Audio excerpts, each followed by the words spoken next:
سلام دوستان، شایان هستم. با یه ویدیو دیگه در خدمتتون هستیم. یه مودم زاکسل داریم امروز که روشن نمیشه. بررسی کردیم. مشکل از شارژر هستش. اصلا میکنم آداپتور هستش. این آداپتور رو من میزنم به برق. از دو سرش هم ولتاژ گیری انجام بدم. 12 ولت رو داره. این سیم مشکی، سیم منفی هستش. اینم مثبت. ببینید 12 ولت رو داره. این نوسانی که شما میبینید معمولا توی آداپتورها و پاورها وقتی ولتاژ خروجی نوسان زیادی یا نوسان کمی داره معمولا مشکل از خازن‌های داخل مدار میتونه باشه. ولی با اینکه 12 ولت رو داره نمیتونه این دستگاه مودم رو روشن بکنه.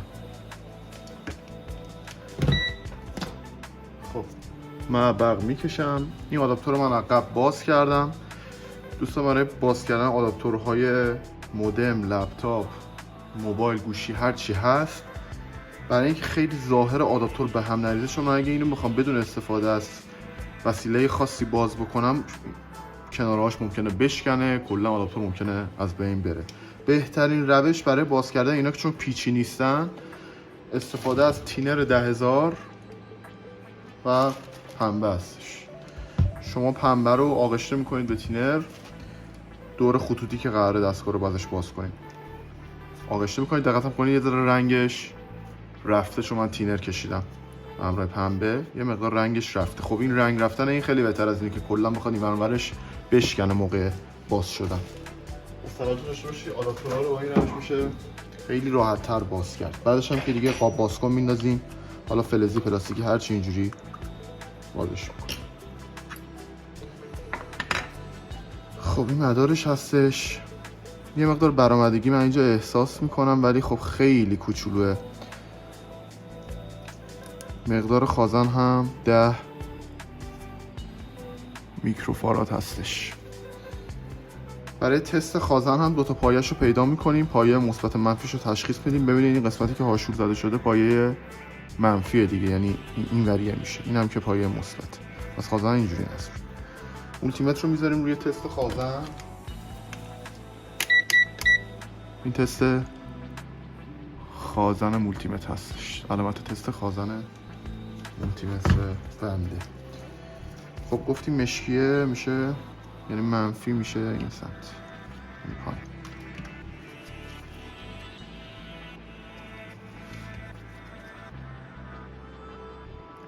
از دو پایه میگیرم مقدارشو، ثبت میکنم تا بخونه. مقدارش 1.9. خب ببینید اگه مقدارش 10 میکروفاراد نوشته بود دیگه روی خود خازن، اگه 10 بود، 9 بود، 8 بود باز قابل قبول بود. این دو معلومه که خرابه این خازن و مشکل داره. این روش تست خازن ها هستش که با استفاده از مولتیپل و تست خازن میتونید انجام بدید. روش های دیگه ای هم هستش، حالا من از این استفاده میکنم.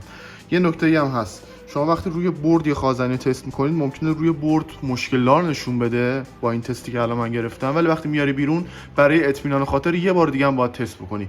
وقتی تستی که بیرون از مدار گرفته میشه یه خازن خالی جدا، اون دیگه تست 100% دقیقه. حالا ما این الان خارجش میکنیم.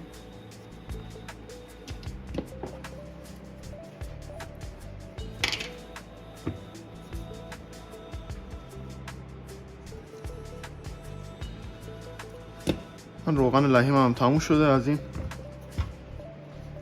البته به اینم میگن سولدرینگ پرس، هم روغن لحیم میگن، ولی بیشتر این با هیتر استفاده میکردم برای آی سیاه. دوستان کار روغن لحیم یا همین سولدرینگ پیست بهبود قلب‌پذیری و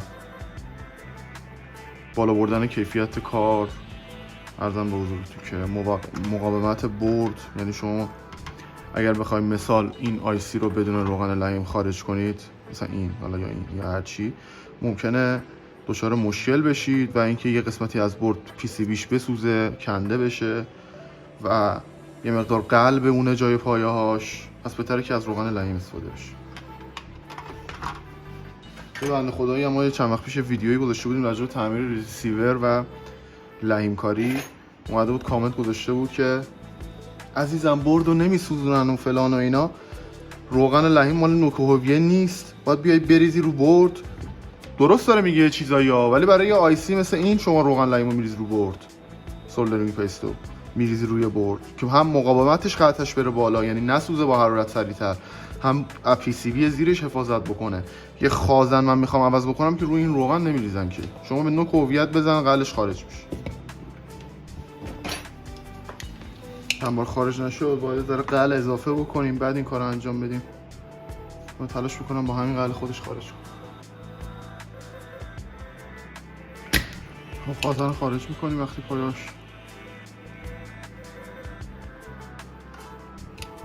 قلش خارج شد. خب 10 میکروفاراد 400 ولت. مشخصه که این خازن ورودی برق شهر هستش، برق شهر وارد مدار میشه، برق ایسی ورودی هستش. من همچین خازنی رو ندارم متاسفانه، ولی حالا تستش بکنیم. الان دیگه خارج مداره دیگه، الان تست دقیقه.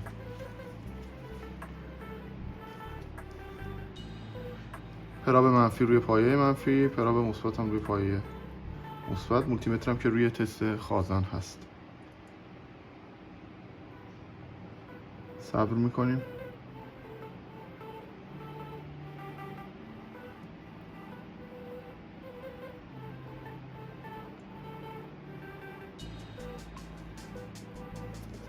چرا نمیره رو میکروفونات؟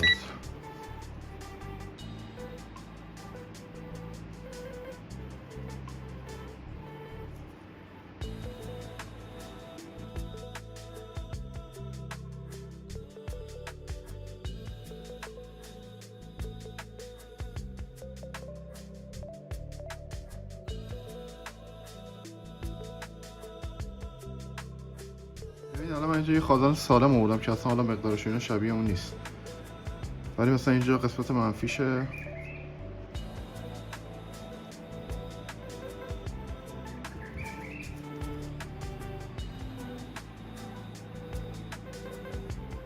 سی و نه دیگه 38. حالا میگم یه ذره اختلاف اشکالی نداره، روش زده 33.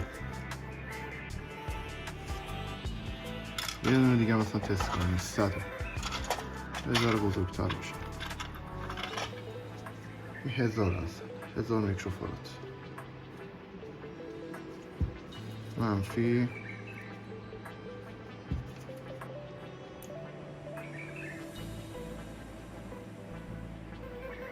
خودش تشخیص میده میره روی میکروفاراد 973 9.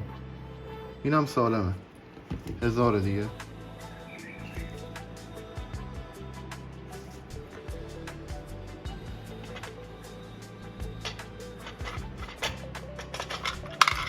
ولی این خازن خودش رو متاسفانه اصلا با اینکه روی برد دیتکت کرد و رفت روی میکروفاراد، اینجا اصلا برای من دیتکت نمیکنه و نمیره روی میکروفاراد. این مشکل داره دیگه، یه ذره درآمدگی هم من روش میبینم با چشم. و با توجه به این که اون مشکل ولتاژ های نوسان ولتاژ بالا پایین و اینا به خازن ربط داره، میگیم که این خازن خرابه. اصلا دیتکت نمیکنه بره روی میکروفاراد. نه این خازن مشکل داره، فقط ندارم چیزی جایگزینش کنم. مثلا یه آداپتور مشکل دار دارم، حالا برای من مهم نبود. دقت کنید بعضی از این آداپتورها پیچ داره پشتشون. من حالا اینو ببخشید من حالا اینو شکوندم مثلا چون برام مهم نبود. دقت کنید بعضی از این آداپتورها هم پشت این برچسب ممکنه پیچ گذاشته باشن، ولی خب این هیچ پیچی نداشت. ولی حالا چون برای من مهم نبودین دیگه من اینو بازش کردم، همینجوری مهم نبود. یه خازنم شبیهشو پیدا کردم 15 میکروفاراد 400 ولت.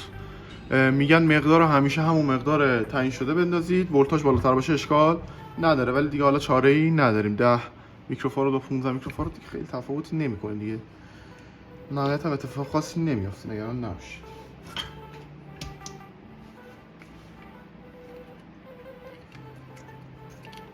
خب این خازن رو خارج کنیم. اول اصلا تستش بکنیم، همینجوری که روی برد هست تست خازن هست. پایه ها منفی اینه، مثبت هم اینه، این کجا منفی مثبت. ببینید رفت روی میکروفاراد، خازن کاملا سالمه دیگه. حالا 10 میکروفاراد داره نشون میده به جا 15، ولی اوکیه. همین که تشخیص داد رفت روش، اونی که اصلا تشخیص نمیداد. حالا یه بار شانس روی برد. حالا ببینیم بیارم بیرون هم تستش بکنیم.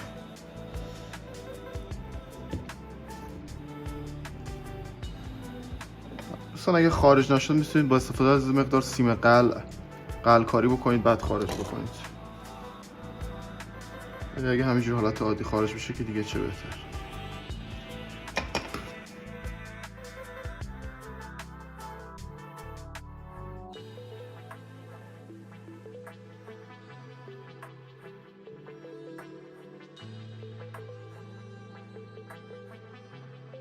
بیرون بردم چکش بکنیم.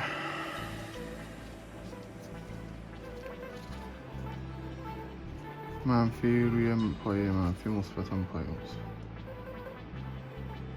دوباره تشخیص داد رفت روی میکروفاراد. این خازن سالمه دوستان. این خازن خودشو اصلا مولتیمتر من نمیره رو حالت میکروفاراد و اصلا به زور یه چیزی نانوفاراد میاره. نمیدونم چیه.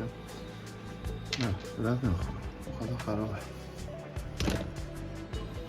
اینو میذاریم جای این قسمتی که هاشور زده شده. اینا رو قبلا تو ویدیوهای قبلی گفتم دیگه. پایه منفی هستش که خازنم پایه منفی. اینجا نمیشه. اینجا چقدر میگونتر از اینا.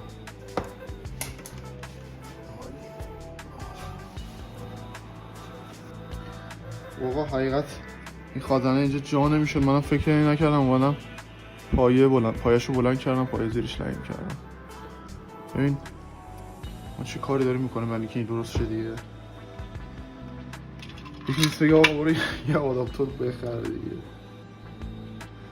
ولش کن. اب نداره.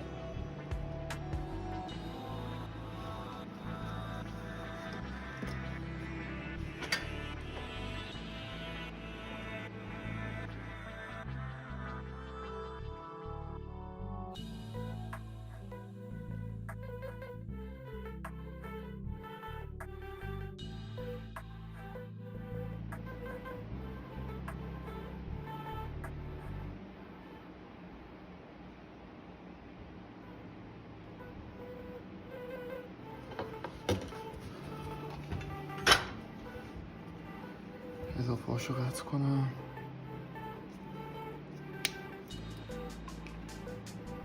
کفچین اینجا بهتره تا سیمچین.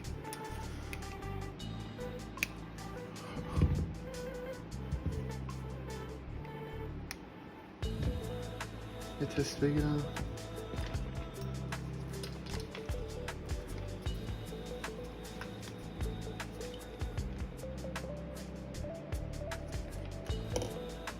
فقط درش هم نمیتونیم ببندیم دیگه چون این خازنه اون طرف. اما چسب میزنیم دیگه. خب اوکی. مقدارش هم 15 رو 3016 نشون میده.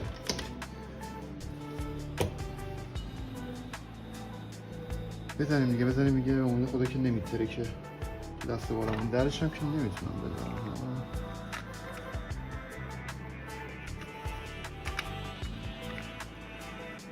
اگه یه ذره امکانات بهتر داشتم، یعنی این خازن خودشو موجود داشتم دیگه، این مثل روز اولش میشد.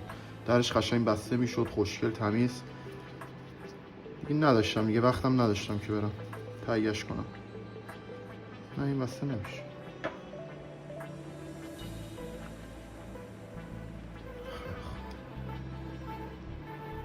بزنیم به برق.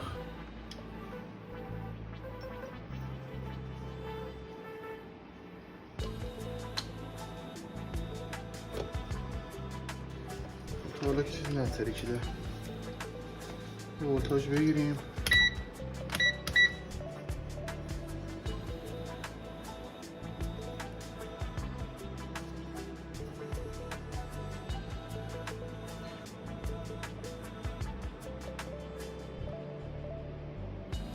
این مقدار هنوز هم نوسان داره ولی 12:30 خورده‌ای بود فکر کنم. الان شده 12:05. حس کنم ببینم اینو میتونه روشن کنه. قبلا اصلا اینو روشن نمیتونست کنه.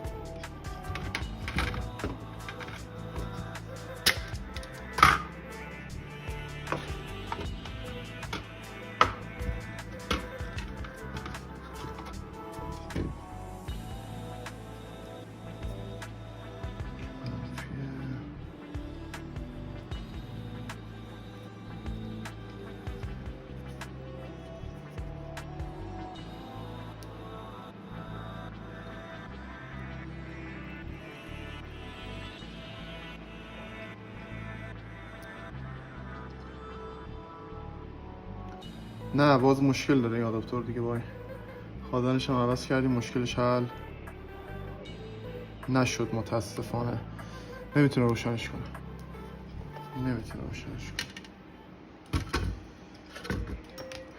خب من اینو باز کنم روش. خب این خازنه رو برگردونم سر جاش یا همون برد. یه چیزی هم هستش که میگن که توی علم الکترونیک کامپیوتر وقتی رنگ برد عوض میشه معمولا اون برد ارزش تعمیر نداره. ببینید که رنگش مقدار تغییر شده. ایراد ممکنه از اون قسمتی باشه که رنگش عوض شده طبیعتا. این زدم به برق، ولتاژش اوکیه. آداپتور دوربین بوده، حالا این قبلا کار نمیکرد، برای همینم بازش کردم. الان اوکیه. 12 ولت رو داره. ببینم اینو میتونه روشن کنه یا خیر.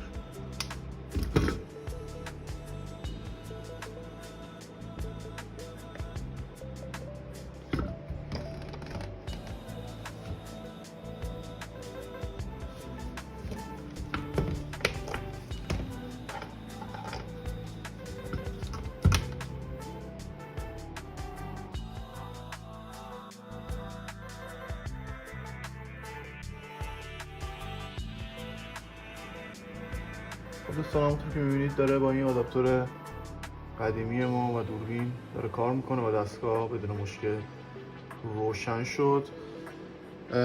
من اینا رو ببندم و دیگه متاسفانه نتونستم آداپتورش تعمیر کنیم و ایشون رو به آداپتور جدید جایگزینش کنیم. و در نظر هم داشته باشید دوستان این 12 ولت 2 آمپر هستش. آداپتور خودش اوتپوت خروجیش 12 ولت 1 آمپر بود دوستان. ولتاژ مهمه توی آداپتورها، نه جریان یا هم آمپر. ولتاژ وقتی یکی باشه، آمپر یه ذره بالا پایین باشه، مشکلی برای دستگاه پیش نمیاد. ولی من اگه بیام الان به یه آداپتور به جای 12 ولت آداپتور چه میدونم 16 ولت 19 ولت به این وصل کنم، قطعا یه چیزی داخل این میسوزه. چون 12 ولت هستش، حالا آمپرش یه ذره بیشتر باشه مشکلی نداره. دوستان امیدوارم از ویدیو لذت برده باشید. تست خازنم با هم انجام دادیم. چجوری میتونیم خازن رو تست بکنیم؟ ممنون میشم ویدیو رو لایک کنید، کانال رو سابسکرایب کنید. آقا خیلی مخلصیم.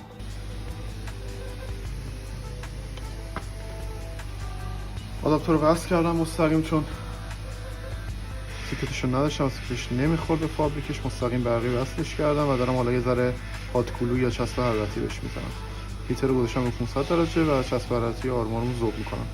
چسب حرارتی هم دوستان رساناست و مشکلی برای برد ایجاد نمیکنه. بسیار برای انجام کارهای مقاومتی خوب هستش. خودش هم خوش میشه. میذارم رو آنتنش بزنم.